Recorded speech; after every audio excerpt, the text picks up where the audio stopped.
Getting a souvenir from a foreign city that we visited is almost like a customary routine, and I am not talking about those cliché souvenir junks. I mean those with delicate handwork and unique cultural details, such as a piece of unique leather goods made by a local artisan, an exquisite embroidered fabric or decor with some authentic materials and beadings or gemstones, to let us remember those memorable places that we have once visited, and our interaction with those remarkable local artisans that we have met during those trips. While we seek unique and beautiful creations by the artisan or craftsman locally in order to experience the genuine authenticity from the city we visited. Have you ever encountered an artisan who is a foreigner that resides in a city that is not their original home? However, he still committed to create some exceptional craft that expresses the same kind of authenticity and artisanship like other local artisans do. Today, I encountered one, and that is bespoke shoemaker Mr. Ryota Hayafuji. At first I was intrigued by his exceptionally well-made and sleek classic leather shoes for men, and then I realized that this Japanese shoemaker actually resides in Munich, Germany, and he has established his own atelier workshop there to make this city call his home now. Born in Hokkaido, Japan, Ryota has been worked as a shoe salesman in his youth, and he has developed a bond with classic men's shoes, and apparently, fell in love with the craft. He then headed to London and studied in Cordwainers College while became a part-time shoemaking apprentice at the same time, after graduated and obtained his higher national diploma in footwear technology. Ryota then embarked his shoemaking career journey, being in Paris for a few years to further learn about the craft. And then returned to Japan and worked on shoe repairing in Tokyo for a couple of years before moving to Munich, and established his own bespoke shoes atelier since 2012. Today, I am pleased to invite this Japanese bespoke shoemaking artisan to talk about his work, his passion about shoes, and how does an artisan's life look like as a foreigner in a European city. Here we go.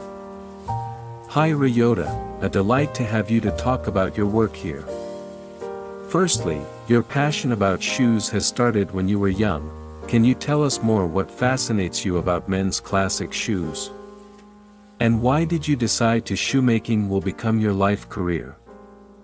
I was first attracted to shoes as a child by the color scheme and design of my father's athletic shoes, and they have remained special to me ever since. What fascinates me about classic shoes is that they can be repaired and worn for a long time, even if they get old, and they have an art piece aspect to them as well. They become more attractive over years since you got them. My passion for shoes shifted from the pleasure of buying and wearing them to the pleasure of making them. How was your life look like when you were studied and apprenticed in London? What are the valuable things that you have learned from your mentor about shoemaking that's still relevant to you up to this day? As an international student, I remember how happy I was to have time to think about shoes from morning till night, and being able to visit the shoe workshop that I have dreamt of. With a limited budget, I had to save up for my living expenses. Sometimes I even have only one meal a day, in order to buy myself some leather and tools to get started. To work on my craft. I have to admit that I was pretty reckless back then because of my youth.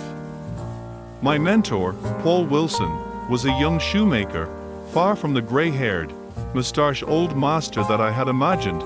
He was the one who guided me to the way of shoemaking. I still recall the conversation we had from time to time when I was spending time with him. He said, "Ryota, do you like shoemaking?" And I replied, "Yes, more than anything else." He then added, "I like shoemaking too, and I enjoy it, as a business, and as a way to earn a living.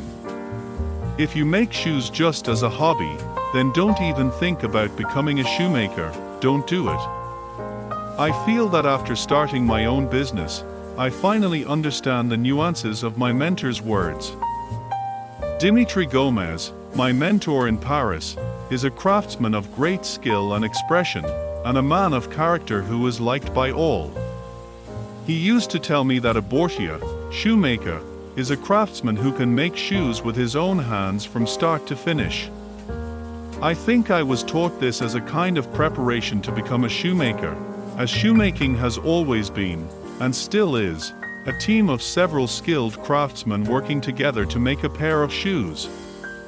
I was 27 years old and I was one of the latecomers to study shoemaking, so I sometimes had a vague sense of uncertainty about my vision for the future. One day he gave me an analogy. He drew a picture of a mountain on a blank sheet of paper, with an explanation describing a long, gently winding route to the top and a short, steep but straight route up to the foot. Then he said, "I was an artisan who started late myself, but age didn't matter because I took the shortest route up. Of course, it was a steep path." I was reassured that if I proceeded with the same determination as he did, I might have a chance to become a shoemaker myself. You have returned to Japan after your journey in Europe, worked in Tokyo for a few years, then go back to Europe again, and established your own atelier in Munich now. Can you tell us what makes you return to Europe but not staying in your home country? My reason for returning to Europe was simply a yearning to live in a foreign country. I also wanted to take in the air, the language, the smell, and the feeling of being a stranger in a different country, because it is essential for me to be able to express myself in the shoes I want to make. I was attracted by the name München, but the longer I live here, the more I feel indebted to Munich for giving me the opportunity to have a workshop here in this beautiful city that is full of depth and nature. Being a foreigner shoemaking artisan, how is your life look like? And how did you find yourself connect with local artisans, even community, in the same field as yours? My lifestyle now is a complete opposite of what I had when I was working in Tokyo. Now I work in the workshop from Monday to Friday, Saturdays irregularly, from around 8 a.m. to 8 p.m., and spending my weekends riding on my antique bike around the countryside, or go for walks along the river, living a low-stress life surrounded by nature. I started making shoes in Munich when I started working as a production assistant in one of the local shoe workshops, and from there it was like I gradually made connections with other colleagues. Let's turn to your craft now. Can you tell us more about what is your signature style when it comes to bespoke shoes for men? And what makes it so unique about? I have to confess that I don't have my own house style, therefore I can't describe it well, but if I had to, I would say that I have my own interpretation about shoemaking and the philosophy from several countries that I visited, and imbued it with certain Japanese-ness. In your opinion, what defines a pair of well-made bespoke men's classic leather shoes? I would say that they should not get in the way of an outfit, they should not be flamboyant, they should be universal, they should not go out of fashion, and they should be a good companion that protects your feet and helps you to walk. It may differ from the color of the upper side of the shoe, but I remember a gentleman once told me that both black and brown color are good enough as the color for a pair of men's shoes, but I think there is more to the spirit than just the color and the material itself. As an independent foreign shoemaker, can you share with us what are the challenges that you have encountered? And how did you overcome them? The challenge of making shoes constantly is that not only it needs to meet the customer's expectations in terms of comfort, shape, design, materials, manufacturing method, workmanship, delivery time and price, but also to continue to create shoes that gives them a sense of the originality of my own.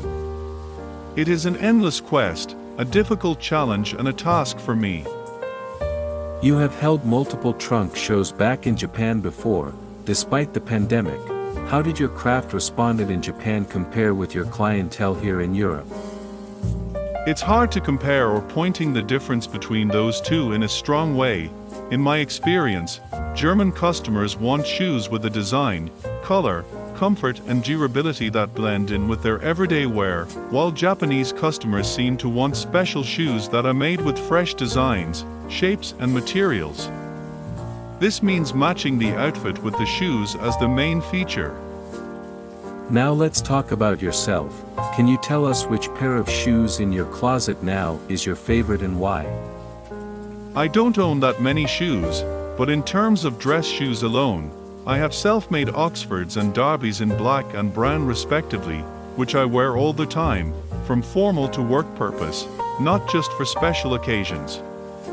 I basically wear these dress shoes in the workshop. The exception is during the warmer months, when I often cycle to the workshop to work. Some days I wear my self-made cycling shoes all day long. During the cold and snowy Bavarian winter months, I often wear military boots. I don't have a particular favorite pair of shoes. I wear what I choose depending on my mood at the time. That's how it is. Can you tell us a bit of your personal style? What is your favorite outfit? Or what is your typical ensemble when it comes to menswear? I was influenced by 60s British mod culture when I was a teenager and admired Fellini and Godard film stars, so I like sharp, clean image clothes from around the late 50s and 60s.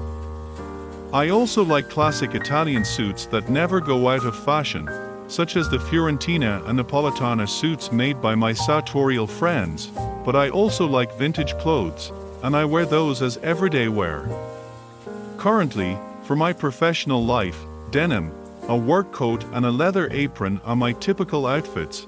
My idea of an ensemble is an outfit that harmonizes the person without being overdressed. Apart from dressing well, in your opinion, what other qualities that a modern-day gentleman should have? Defining a gentleman and talking about gentlemen is a difficult question for me, as I am still doing the work myself.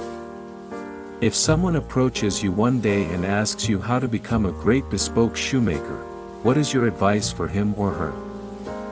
It's a mentality after all, but keep working with your hands, sweat a lot. I think people will appreciate it eventually.